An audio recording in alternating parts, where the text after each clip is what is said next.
Salam sejahtera semua. Kali ini saya akan mengungsikan tips kesehatan yang bertajuk risiko mengambil makanan daging atau protein hewan. Mari kita lihat dalam kitab Imamat pasal yang ke-17 ayat 10, 11, 12 dan 13. Dikatakan di sini larangan makan darah atau bangkai. Jadi kita lihat di sana darah itu merupakan nyawa. Kalau tiada darah, semestinya hewan ataupun manusia tidak akan bernyawa.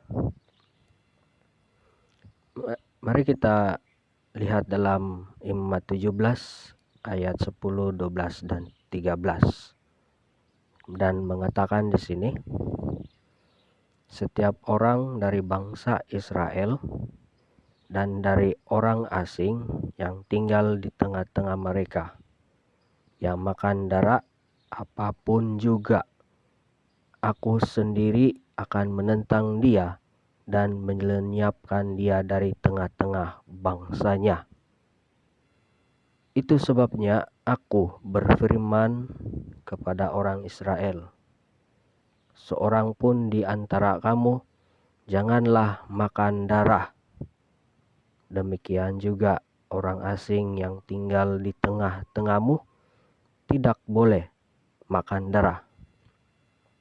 Setiap orang dari orang Israel dan dari orang asing yang tinggal di tengah-tengahmu yang menangkap dalam perburuan seekor binatang atau burung yang boleh dimakan, haruslah mencurahkan darahnya lalu menimbunnya dengan tanah.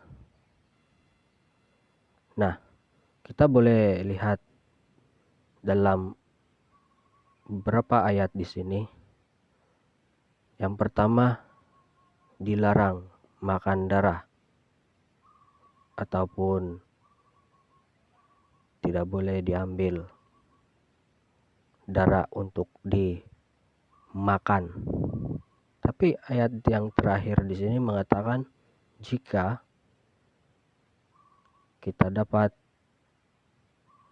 ataupun tidak dapat mengawal makan binatang ataupun hewan seperti burung ataupun binatang yang dibenarkan, haruslah mencurahkan darahnya. Maksudnya jika kita menyembelih, haruslah darah itu dibuang sepenuhnya. Nah, kita lihat di sini mengapa kita dilarang makan darah ataupun mengapa kita dilarang mengambil protein dari hewan.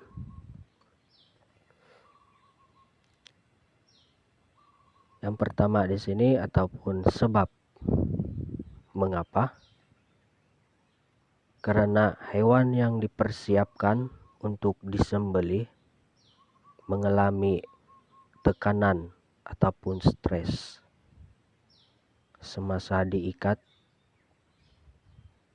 Jadi secara otomatiknya hormon hewan seperti sapi akan mengalami hormon maut, dan akhirnya hormon itu pecah dan melalui saluran-saluran darah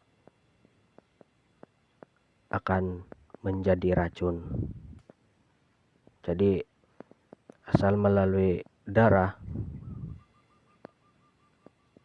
secara umumnya seluruh tubuh hewan tercemar dengan racun.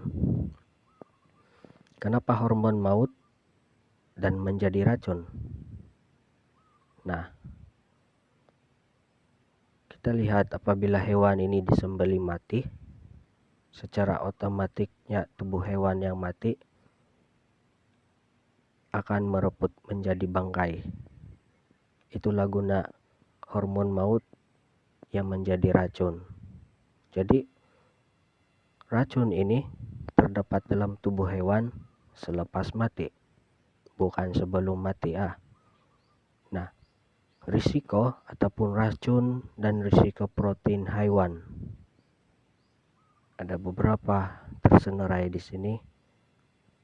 Kita dengar dengan teliti. Yang pertama, hormon menjadi maut ataupun tidak berfungsi. Oke. Dan kedua, mempunyai ataupun mengandungi kolesterol. Dan yang ketiga, mengandungi bahan kimia seperti antibiotik dan juga suntikan hormon pembesaran tubuh hewan seperti sapi, ayam, dan sebagainya. Dan yang keempat, mengandungi asid urik. Kelima, urea, amonia. Ini merupakan juga bahan kimia ya. Nah, yang keenam, mempunyai bakteria ataupun virus. Jadi secara semula jadinya hewan ini sudah tercemar dengan virus ataupun bakteria. Jika kita mengalami penyakit kulit seperti kurap ataupun panau, jika kita makan daging seperti ayam ataupun sapi, jadi penyakit kulit seperti kurap dan panau ini akan menjadi gatal, dan itulah maksudnya daging itu tercemar dengan bakteria. Nah, yang terakhir ialah mengandungi racun. Nah, seperti yang saya katakan tadi, hewan mengandungi racun selepas mati. Jadi apabila hewan mati, seluruh tubuh hewan tersebut mengandungi racun. Itulah risiko jika kita ambil daging tersebut, kita makan racun daripada dari hormon maut ataupun hormon daging tersebut. Jadi semoga tips ini menjadi bahan rujukan kita untuk mengawal pengambilan protein melalui daging. Kiranya tips kesehatan ini bermanfaat untuk menjadi panduan untuk kita menjadi tetap sehat. Tuhan memberkati kita semua. Amin.